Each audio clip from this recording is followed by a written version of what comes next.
मांग संख्या 56 पर बोलने के लिए अनुमति दी, उसका आपका और हमारे नेता प्रतिपक्ष का बहुत बहुत धन्यवाद। आज उद्योग को लेकर मांग पर डिमांड है। मैं सभापति महोदय जी, आपके माध्यम से, यहाँ मंत्री जी बैठे हुए हैं, उनको बताना चाहता हूँ कि ये जितनी भी जो बजट में घोषणाएं और नीतियाँ बनाने की बात करी, वो सारी कमोवेश नीतियाँ बनी हुई हैं। और ये हमारी तत्कालीन सरकार ने, चाहे उसमें आप एमएसएमई एक्ट की बात करें, ये जुलाई 19 में, मतलब हमारी सरकार बनने के 7 महीने के अंदर अंदर हम ये पॉलिसी एक्ट लेके आ गए थे, जिसकी आज हम फिर से बात कर रहे हैं कि ये एमएसएमई एक्ट लाएंगे। ये एकदम असत्य बात है। ये ऑलरेडी आई हुई है नीति, और इसका 2023 में हमने एक्ट लाकर 3 साल की अवधि को 5 साल कर दिया। और इसमें यह भी क्लियर कर दिया कि अगर 3 साल के लिए कोई आदमी बिजनेस लगाता है तो उसको 3 साल, शुरू के 3 साल में कोई लैंड कन्वर्जन की जरूरत नहीं है। वो किसी भी ग्रामीण क्षेत्र में जाके बिजनेस लगा सकता है। ये पहले से डिसाइडेड है। इसी तरीके से 2019 में औद्योगिक विकास नीति आई, राजस्थान निवेश प्रोत्साहन योजना 2019 में आई, मुख्यमंत्री लघु प्रोत्साहन योजना 2019 में आई, डॉक्टर भीमराव अंबेडकर दलित आदिवासी योजना 19 में आई। और ये स्कीमें बनी हुई हैं, ये नीतियां बनी हुई हैं। मैं आपके माध्यम से मंत्री जी से एक बात पूछना चाहता हूं कि एक आदेश जारी किया, अधिसूचना जारी करी 31 मार्च 2024 को, जिसके अंदर ये लिखा हुआ है कि मुख्यमंत्री लघु उद्योग प्रोत्साहन योजना की अवधि दिनांक 31 मार्च 2024 तक नियत थी, जिसे दिनांक 31/7/2024 तक बढ़ाए जाने की प्रशासनिक स्वीकृति जारी की है। हम युवाओं को और लघु उद्योगों को बढ़ावा की बात करते हैं। आप ये क्लियर कर दें मंत्री महोदय आज कि इस नीति के बारे में और इस योजना के बारे में आपका आगे का क्या एक्शन प्लान है, क्योंकि अब आपके पास 7 ही दिन बचे हैं। ये तो आपको करना है, तो आज ही बता दें, बहुत मेहरबानी होगी। हम कई बातें आज संकल्प पत्र को लेकर करता हूं। मैं संकल्प पत्र की आपकी कॉपी मेरे हाथ में है। उसमें अगर हम बात करें, जो आपने, इसमें बहुत सारे कंट्रोडिक्शन है। एक तरफ आपका संकल्प पत्र है, दूसरी तरफ आपका बजट है। बजट में आप बात करते हैं, संकल्प पत्र में बात करते हैं 450 करोड़ की, बजट में देते हैं 150 करोड़ रुपए। तो क्या संकल्प पत्र जो आपने, जिस बिना पे ये सरकार बनी, जिस बात पर आप लोगों ने वोट लिए, इसमें आपने एक बात करी कि एक्सपोर्ट को बढ़ावा देने के लिए एक्सपोर्ट प्रमोशन काउंसिल की पॉलिसी लाई जाएगी, प्रमोशन पॉलिसी लाई जाएगी। आप तक अब 7-8 महीने हो गए, आपने अब तक क्या कार्रवाई करी? बजट में भी घोषणा कर दी, इसमें क्या आपने अब तक आधिकारिक रूप से क्या क्या किया? क्या आपकी मंशा एक्सपोर्ट प्रमोशन पॉलिसी में जो एक्सपोर्ट को बढ़ावा देने के लिए है, उसमें क्या आप इंसेंटिव स्लैब लाएंगे? क्या आपका इसमें जो भी वर्जन है आप बताएं। आपने बात करी कि हम केंद्र सरकार के साथ मिलकर पाली, अजमेर, सिरोही, ये संकल्प पत्र की बात कर रहा हूं मैं, जयपुर मल्टी मॉडल लॉजिस्टिक पास लेके आएंगे। क्या आपने भारत सरकार को ये प्रपोजल भेजे? नहीं भेजे। जहां तक मेरी जानकारी में आपने आज तक कोई इस पे चर्चा नहीं करी आधिकारिक रूप से, बजट भी दे दिया, और ना आपने बजट में दिखाया। बजट में तो आता, अगर आपने कुछ करा था तो अब तो आपके पास 6 महीने में इस काम को निपटाना है। तो आपने अगर प्रोविजन ही नहीं करा तो आप आगे करेंगे क्या? ये आपसे मैं आशा करता हूं कि इसका आप जवाब देंगे। दूसरी बात, अगर हम बात करें, हमारी सरकार ने जोधपुर में पहले से ही टेक्सटाइल पार्क की घोषणा कर दी है, उसका काम चल रहा है। आपने अपने संकल्प पत्र में लिखा कि हम केंद्र सरकार के साथ मिलकर 10,000 करोड़ के निवेश से जोधपुर के पीएम मित्र मेगा टेक्सटाइल पार्क का निर्माण तेजी से पूरा करेंगे। वो निर्माण तो चल रहा है, आप क्या करोगे? तो पहले से ही चला हुआ है। मतलब इस तरह की बातें करके मतलब नया क्या कर रहे हैं आप? ये तो सारी पुरानी चीजें जो हमारी सरकार ने करी थी, बराए करम आप उसको भी आगे लेके चल जाएंगे ना, तो इस प्रदेश का भविष्य उज्जवल लगता है। उतना ही कर ले मंत्री महोदय, आप बहुत अच्छे इंसान हैं, नहीं। बहुत हैंडसम है, आपकी पर्सनैलिटी अच्छी है। मेरा आग्रह है मेरा आग्रह है आप मेरे जवाब के लिए यहाँ रुकिएगा जरूर, है ना?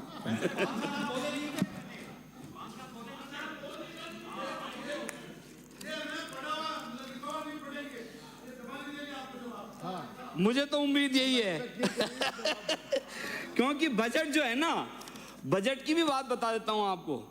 बजट उन्हीं अधिकारियों ने बनाया है जिनको आज तक हम बनवाते आए थे, कोई नए आदमी ने नहीं बनाया है आपका बजट। हाँ, ये जरूर है कि हमारी जो बड़ी बड़ी चीजें थी ना, उनको आप छोटे छोटे में तकसीम कर दिया। मतलब जो हम 500 करोड़ देने की बात करते थे, आप 5-5 करोड़ में इतना मोटा बना दिया। जो मंत्री महोदय, 1 मिनट बैठिए, सुनिए आप बात, आप सुनिए आमिर जी, आप बात सुनिए। स्प्रिंग लगी हुई है। 2.25 घंटे सुनिए, 2.25 घंटे आपने, 1 मिनट रोहित जी, 2.25 घंटे मैडम को खड़ा रख दिया आपने, और उसका रिजल्ट क्या? जो बजट था उसको 2-2, 4-4, 50-50 लाख में बांट दिया आपने। इसलिए बेचारी को 2.25 घंटे मैडम को खड़ा रहना पड़ा। खैर, एनीवेज, आज बहुत सारी बातें हैं। मैं आपसे कुछ सुझाव देना चाहता हूं कि माने, हमारा फर्ज है, हम जीत के आए हैं, माने नहीं माने आपकी बात है, लेकिन एक बात कहना चाहता हूं कि राजस्थान का जो ये रीको है, रीको आपने बनाया 1979 में, और जब 79 में रीको आया, उससे पहले मंत्री जी आप गौर करिएगा कि 79 से पहले जो 70, 80 या 60 या 70 इंडस्ट्रियल एरियाज पूरे राजस्थान में बने थे, वो इंडस्ट्रियल एरियाज का आज हाल क्या है? उस टाइम क्या हुआ कि जिला कलेक्टर और जिला उद्योग अधिकारी मिलकर परमिशन दे देते थे, और सरकार की औद्योगिक जो वातावरण था वो धीरे धीरे डेवलप हुआ। उसके अंदर हमारा एक यहाँ का बहुत ही झोटवाड़ा इंडस्ट्रियल एरिया, जो आपकी शायद कॉन्स्टिट्यूंसी में आता है, इसलिए आपको बताना जरूरी समझता हूँ कि एक ऑर्डर सरकार ने जारी किया, और उसके अंदर ये कहा कि न्यायालय के प्रकरण का हवाला देते हुए, पता नहीं कौन से न्यायालय का आदेश था, देते हुए ऐसे सभी उद्योगों को, क्षेत्रों में ये सारी कार्रवाई जो रीको करती आई है, चाहे वो सब डिवीजन का मामला हो, चाहे वो लैंड सब डिवीजन के साथ में एनओसी का मामला हो, ये सारी चीजें आज रुकी हुई हैं। उसका हवाला देके जो इंडस्ट्रियल एरिया, चाहे हमारा झोटवाड़ा ले लें आप, झोटवाड़ा इंडस्ट्रियल एरिया में आज तक अब कोई सब डिवीजन नहीं कर रहे आप, ना आप उसका डेवलपमेंट कर रहे हैं, ना उसके अंदर आप एनओसी दे रहे हैं, ना नाम ट्रांसफर की इजाजत दे रहे हैं। तो वो इंडस्ट्रियल एरिया सारे डंप हो गए, और आज इतने लिटिगेशन मामले उन इंडस्ट्रियल एरियाज में, पूरे राजस्थान की बात कर रहा हूं, 60 से 70 इंडस्ट्रियल एरियाज ऐसे हैं जो हमारे यहाँ के उद्योगपति परेशान हैं। इसके बारे में आप विचार करें और इसको जल्दी से जल्दी इसका निपटारा करें।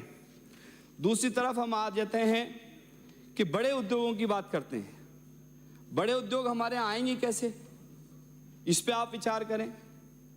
जो बड़े स्टेट्स हैं, उनकी बिजली की बड़ी इंडस्ट्रीज हैं, उनकी खपत भी बिजली की ज़्यादा है, और ज़्यादा बिजली की खपत, और दूसरा तरफ आज राजस्थान में बिजली की जो रेट है वो पूरे हिंदुस्तान में ज़्यादा है इंडस्ट्री की। इस पे हमको विचार करने की ज़रूरत है। मैं आपको एक सजेशन देना चाहता हूँ कि रीको को जिस तरीके से रीको डेवलपमेंट करती है, रीको को खुद आप एम्पावर करें। रीको के पास पर्याप्त पैसा भी है, उसको ये कहें या उसके एक प्लान बनाएं कि रीको खुद अपना सेल्फ जनरेट करे बिजली।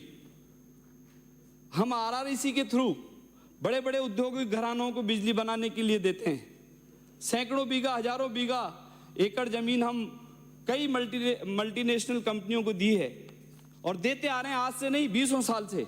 सोलर ऊर्जा के लिए हम रीको को दें, रीको खुद अपना पावर परचेज एग्रीमेंट इंडस्ट्रियलिस्ट के साथ करे। खाली हॉलेज चार्जेज बिजली का वही तो लेना है आपको, वो लें आप इंडस्ट्री से। पावर परचेज एग्रीमेंट खुद करें, रीको खुद बिजली का उत्पादन करे।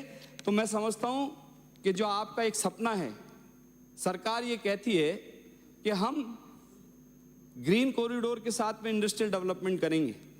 जब आप ये प्लान करते हैं तो बिजली के लिए भी प्लान करें, इंडस्ट्री को कैसे बिजली सस्ती मिले।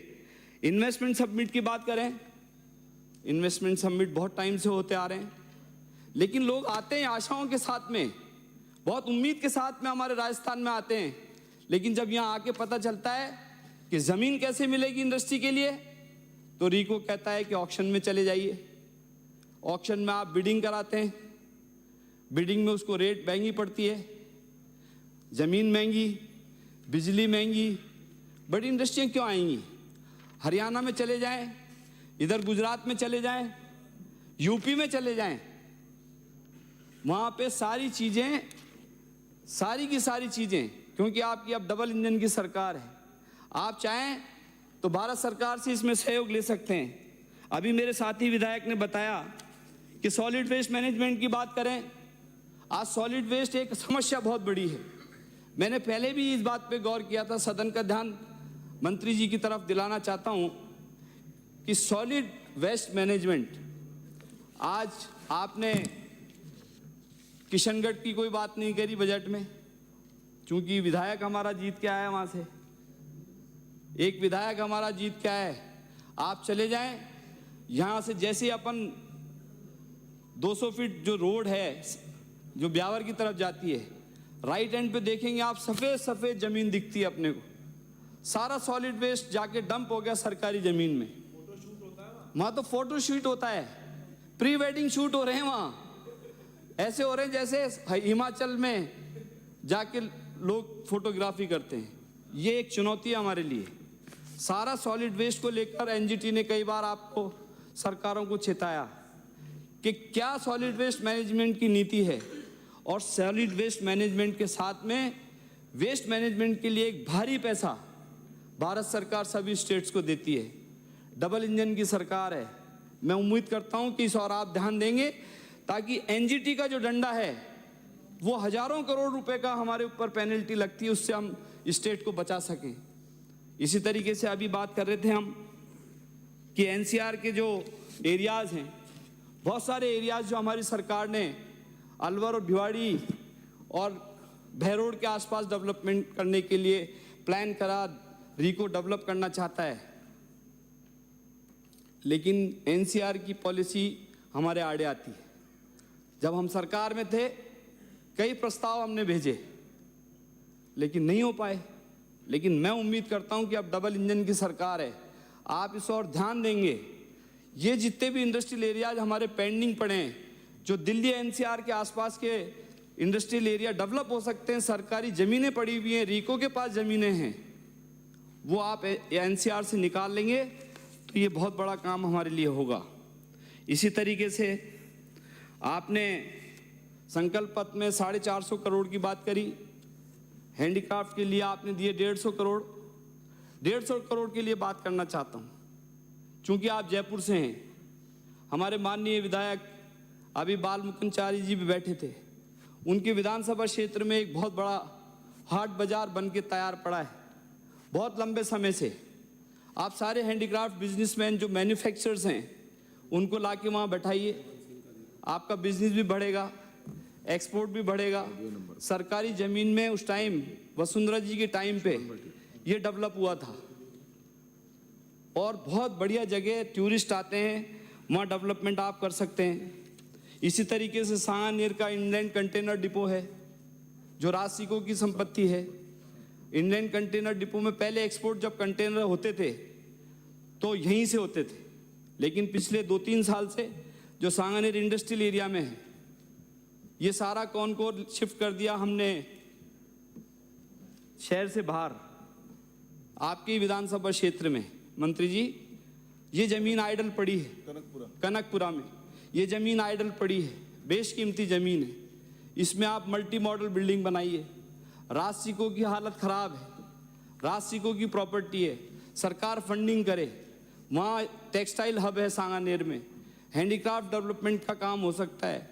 बहुत सारी चीज़ें ऐसी हैं। एक सुझाव है, मानना नहीं मानना आपका अधिकार क्षेत्र है, लेकिन मैं क्योंकि सांगानेर में मेरा निवास है और वो ज़मीन बिल्कुल राजसिको की ज़मीन है, अब वहाँ कोई बिजनेस को लेकर या एक्सपोर्ट को लेकर कोई बात नहीं होती है। वो ज़मीन पे आप डेवलप करें। चूँकि विधानसभा क्षेत्र सांगानेर है, माननीय मुख्यमंत्री जी का निर्वाचन क्षेत्र है, मैं समझता हूँ इसकी और ध्यान देने की जरूरत है। दूसरी तरफ आप रीको से ऑक्शन करते हैं प्लॉट, बड़े प्लॉट 20,000, 25,000, 30,000 मीटर के जो प्लॉट हैं वो आजकल इंडस्ट्रियलिस्ट नहीं ले रहे। रियल इंडस्ट्रियलिस्ट जो है वो नहीं लेकर जमीनों के ब्रोकर ले रहे हैं। ऐसे लोग ले रहे हैं जिनको इंडस्ट्री नहीं लगानी, वो इन्वेस्टर हैं। बेसिकली वो ऑक्शन में जाते हैं, ऑक्शन में जाके उसकी बिडिंग लगाते हैं। 75% पैसा उनको 3 साल में देना होता है, 25% पैसा आप उनसे 90 दिन में ले लेते हैं। लेकिन होता क्या है, इसमें खेल है, इसमें बड़ा खेल है। पहले वो डिज़ाइन कराते हैं अपने हिसाब से 20,000, 25,000, 30,000 मीटर का प्लॉट कराते हैं, उसके चारों तरफ सड़कें बनवाते हैं, फिर उसके बाद ऑक्शन में जाते हैं। ऑक्शन में जाने के बाद उसको ऑक्शन से छुड़ाते हैं, फिर पीएमटी कराते हैं, पीएमटी के बाद सब डिवीज़न कराते हैं और सब डिवीज़न कराने के पैसे लेते हैं आप 200 से 250 रुपये। जबकि उसका पैसा अगर रियल इंडस्ट्री के हिसाब से आप अलॉट करना चाहते हैं और इंडस्ट्री बसाना चाहते हैं तो 3 साल का लॉक इन पीरियड कर दें कि 3 साल तक, जब तक इंडस्ट्री का 6 महीने का बिजनेस रिकॉर्ड नहीं देख लें, 1 साल का बिजनेस प्रोफाइल नहीं देख लें, तब तक उसको सब डिवीजन की इजाजत नहीं हो। ये बहुत गंभीर विषय है। ये इंडस्ट्री डेवलपमेंट करने के लिए कह रहा हूँ, इससे रेवेन्यू भी बढ़ेगा। और ये जो दलाल जो जमीनों का व्यापार करते हैं इन्वेस्टर बन के, इनको रीको से बचा लें आप। रीको इनसे दूर रहे, आपके सिस्टम में ये नहीं घुस पाए, ऐसी व्यवस्था की मैं आपसे उम्मीद करता हूँ। एक आखिर बात कि जितने भी पुराने इंडस्ट्रियल एरियाज हैं जो शहर में आ गए, आप मंत्री हैं, रीको का ऐसा कोई मैकेनिज्म नहीं है मंत्री जी जो हमारे इंडस्ट्रियल एरिया चाहे पुराने हों चाहे नए हों, लेकिन हम सीवरेज उसमें प्लान नहीं कर रहे हैं। आपके अधिकारी बैठे हैं, एक भी इंडस्ट्रियल एरिया में आपने सीवरेज का प्लान नहीं करते हैं, सीवरेज की लाइन नहीं डालते हैं। अब हो क्या रहा है, चाहे शहर में हमारे सांगानेर इंडस्ट्रियल एरिया हो, मालवीय नगर इंडस्ट्रियल एरिया हो, झोटवाड़ा हो, 22 गोदाम हो।